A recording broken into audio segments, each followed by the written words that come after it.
Hello, everyone. From the golden state of California, let me divert your attention to the gateway of Asia, Singapore. Just a sec. So, having worked in Singapore, I had really interesting experience, and I would like to know how many of you have that as well. So by show of hands, could you tell me how many of you have been in Singapore? Nice. So how many of you liked Singapore? Quite nice. So let me tell you, I love it too. Now, I would like to tell what makes Singapore the first world economy it is. Introduction of Singapore would be incomplete if I don't mention the founding father, Lee Kuan Yew. He envisioned Singapore from third world to first world. And what are the pillars of that envision? First one, competitiveness. He wanted Singapore to stand out of the 4 Asian tigers. And Singapore did. For the last 4 years, Singapore has been second most competitive economy in the world. And now, how does that make Singapore competitive? Number one, location. It has a great geographical advantage. Lying in Straits of Malacca, it has been one of the major shipping centers of the world. Next, institutions. Economic freedom, cohesion, and pragmatism forms the basis of the institution Lee Kuan Yew envisioned for Singapore. Now, how those institutions work? Why does Singapore work? It comes all to the global focus it has. It is the best example of globalization, whether it's education, whether it's investment, or it's talent. It comes first in all of them. Now, how does that define that globalization is so important to Singapore? The policies. One of the major important policies is exchange rate-based monetary policy. Singapore is majorly based on international trade. So it's really important for Singapore to monitor the exchange rate. And how does it do that? By having an exchange rate monetary policy. Next one is infrastructure. We've all been to Singapore's airport. We might have seen the port. It's the second biggest port in the world and the best airport. By investing in physical infrastructure and financial infrastructure, it has set itself on the path of high productivity. Now, all this comes together if we don't have efficiency. Singapore does that well too. In efficiency, it takes the example of government-linked companies. Government-linked companies actually set standards for other companies to follow to be a world-class country. Now let's dig deep into the competitiveness. Singapore ranks second on the Global Competitiveness Index provided by World Economic Forum. There are 4 Asian tigers, as I earlier mentioned. But how does Singapore does it so well? First of all, it's a free trade economy. It's one of the world's freest trade economy, which is based on international trade because it has scarcity of resources. Now, how does that economy work if you don't have a good workforce? Singapore has invested a lot on highly efficient and skilled workforce. Now, how would you train people who have just got independent from Malaysia?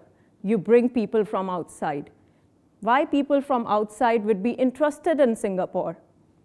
You have the lowest tax rate. As Eric mentioned yesterday, all of us want to save. So they provide you low tax rate in order to save. Now, why would I want to invest? They have lowest corporate tax rate as well. So the companies want to invest.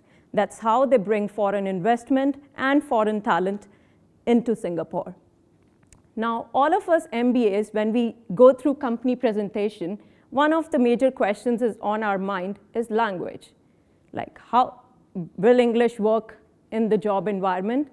Or do I have to learn another language to be productive in that country?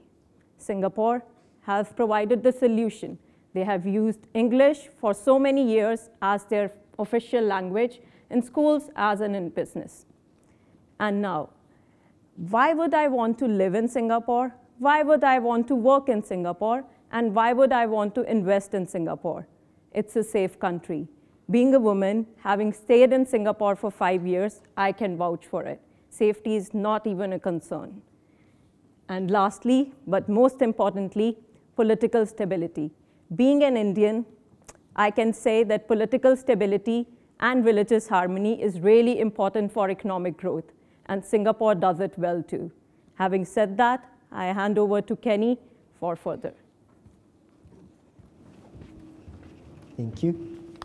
Now, let me get into detail to explain why Singapore has been successful in 2 ways. First step is to explain from the analysis of institutional foundation. And second step is to analyze the country from the perspective of demand and supply. We'll start from the institutional foundation. So when we look at the country from the perspective of institutional foundation, there are 3 key features of the country. One is freedom of the economy. Freedom of the economy is how freely you can run your business in the country. And Singapore has done quite well in the concept. They have achieved second highest ranking in terms of economic freedom. And they implemented in the couple ways. One is they have a lowest corruption rate. And second one is that they have a high functioning commercial court, so the business dispute can be solved quite quickly. And also, as Vasuda mentioned, they have the 70% of corporate tax, which is lower compared with other developed countries, so that they can attract the investment and also achieve the freedom of the economy. Next one is pragmatism. As we talk about Lee Kuan Yew, he started his presidency in 40 years ago, and he did not start it as a usual country. He started as a multinational corporation. He focused on the result. And also, the good example is that the bureaucrats are judged based on growth of GDP, not by other qualitative criteria like other countries. So if bureaucrats work quite well, and if increase the GDP, they will be judged and promote in a quite short period of time, which contributes to the growth of the economy. Next one is cohesion. Even though this country implemented things in pragmatic way, still they also focused on the cohesion of the economy. Whenever they implement new policy, they always take care of the low income and also the people who get affected by the new policy. Then let's go into the next step. That is supply and demand side analysis. As we are all familiar with this 4-quadrant chart, we like to first explain about increase in salaries. As in other countries, salary of the Singapore has been increasing. In the left chart explains from 2004 to 2013, at 14 actually, it shows a steady increase. And how Singapore has been coping with the increase of salary, that is the right graph explained the gray area shows the number of foreign labor, and it's now 29%. So when the salary increases, they introduce foreign labor to cope with the increase of salary, so that they can expand the economy.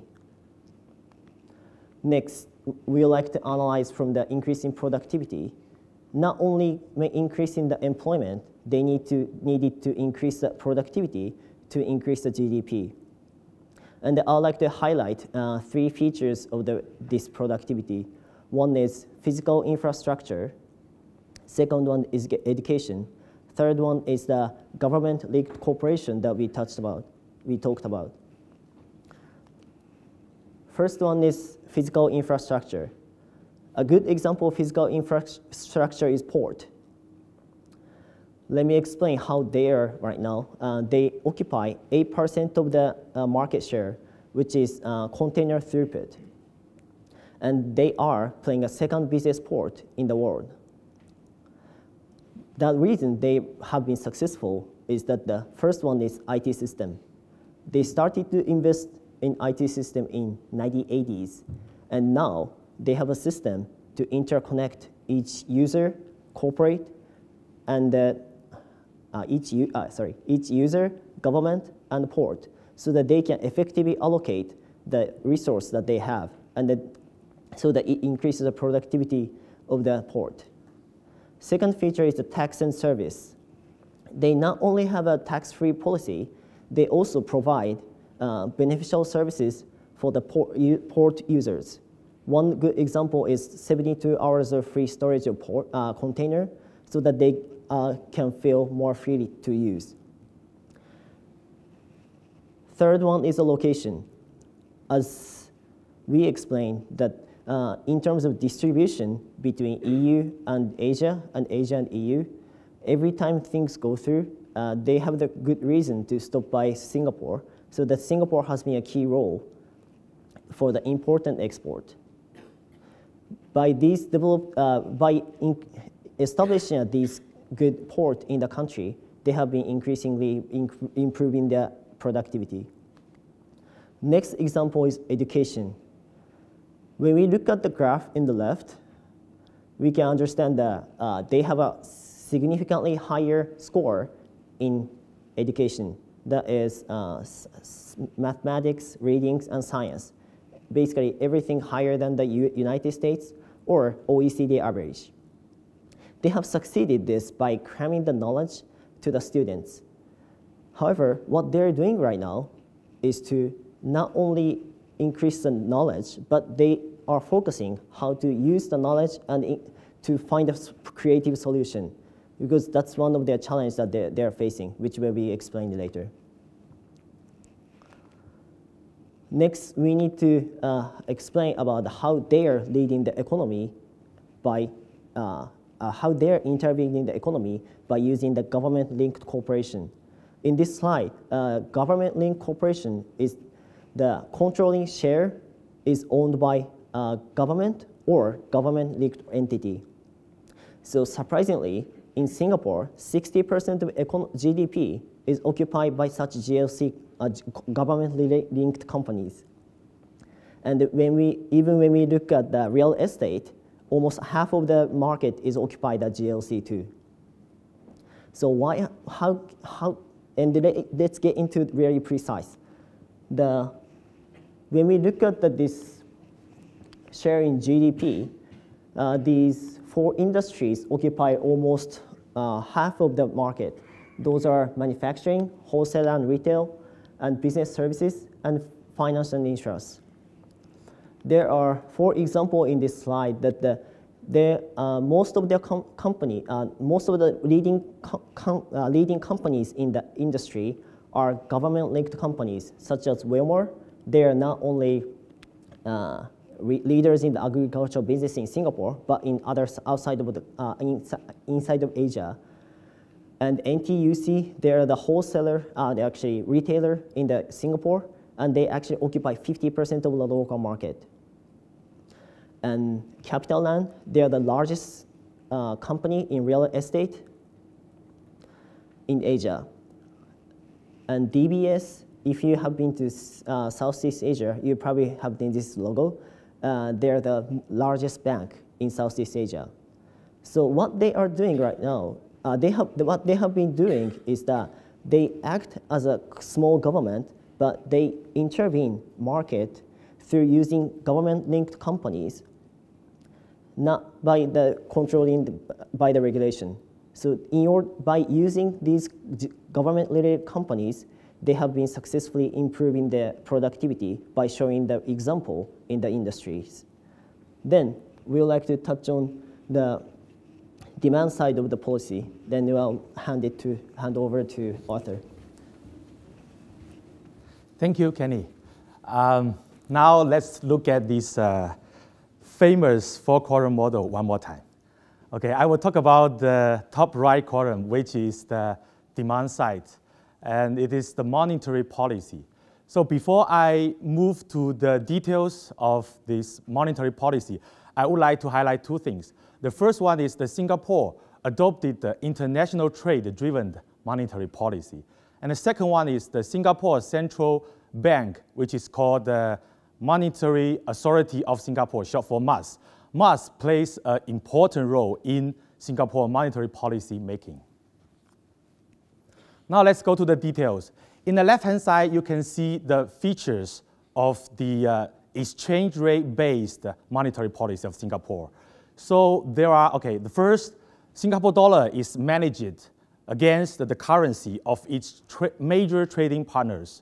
And the second is the Singapore dollar is allowed to fluctuate in a float regime, or we call it like a policy band. And the third one is related to this, like this policy band will be reviewed periodically. And then lastly, the very important is that MAS does not control the interest rate. They only control the exchange rate. Okay, now I will talk about the benefits or the reasons behind the philosophy of the monetary policy.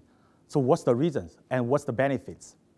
First, as my colleague mentioned, Singapore is heavily relies on the international trade, with their trade is more than 3 times of their GDP. And due to their relative small size of the domestic markets compared with the scale of international trade, so controlling or managing the exchange rate is more effective than controlling the interest rate. So by managing or influencing the exchange rate, they can pursue the price stability to ensure the sustainable growth of the Singapore economy. Now we move to the founding father of the Singapore, Mr. Lee Kuan Yew. But here I would like to talk about his legacy in terms of the mindset, or we call the guiding principles. The first one is pragmatism.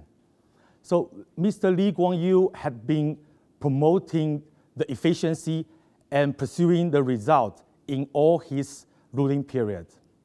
And the second one is West meets East. Like he had promoting like the learn from the Western world and adapt in the Eastern way, which made the Singapore as one of the most Western style country, but in the heart of Asia Pacific region. Now let's move to the challenge ahead. What are the challenges post Mr. Lee Kuan Yew's era? The first one is political outlook. The People Action Party, short for the PAP, which is the ruling party of the Singapore for past 50 years. They had the worst, I would say, worst performance in the last general elections, winning only 60% of the popular vote. But the question is, by law, the next general election will be held before the January of 2017. So in 18 months, let's see what will happen in these 18 months. And the whole world is curious to see the outcome of the first general election after Lee Kuan Yew's departure. And the second is immigration policy. As Kenyan was mentioned, so Singapore is heavily relies on the foreign workers, or we call foreign talents. But the problem is the inflow of immigrants result in the country's overcrowding, and at the same time provoke the sentiment of the local Singapore people. So you can see there's a trend that the Singapore government has been tightening the rule on hiring the foreign workers or foreign talents since, I think, the end of the 2013, 2 years ago. The third one is international trade. The issue is not international trade itself. The issue is that Singapore over-dependence on the international trade exposed itself to the economic volatility of its major trading partners, for example, EU or US. That's the real issue of the over-dependence of international trade. The last one is the resource scarcity. So this one is not the new challenges. Actually, this is the challenges since Singapore inception. So here I would like to remind all of you that look at the opportunities, the business opportunities that you can cope with these challenges. Okay, another fundamental challenges of Singapore is about the geopolitical issue. The question here I would like to ask is, how to rebalance the relationship between the US and China as its strategic location in Asia-Pacific region. So let's look at what happened in the past, in the history. In the 1970s, the Singaporean government advocated the English education, as was mentioned, but it somehow it weakened the tight bond to the Chinese culture. And the second is, like in 1990s, the Singapore established the official diplomatic relation with China, but things were growing very fast after the official relationship built up. So in 2000s, the first one is Singapore, as part of the ASEAN, signed the free trade agreement with China. So to promote international trade in this area, in this region. And the China became the third largest trading partner of Singapore, overtaken the place of US in 2007. Now is in the middle of the 2015, so new issues emerged. For example, like first one, what the position should Singapore hold to the recent dispute in the other Asian members with China? I mean, the dispute between the other Asian members and China. And what happens if any conflicts involved in like China and other non-Asian members, for example, like US? So this is the question that the Singapore needs to think about. So we believe that Singapore needs a careful assessment of China's intention and Americans' resolve and its place in the heart of the Asia-Pacific region in order to charter its course in the future geopolitical world. That's all. Thank you. Thank you very much.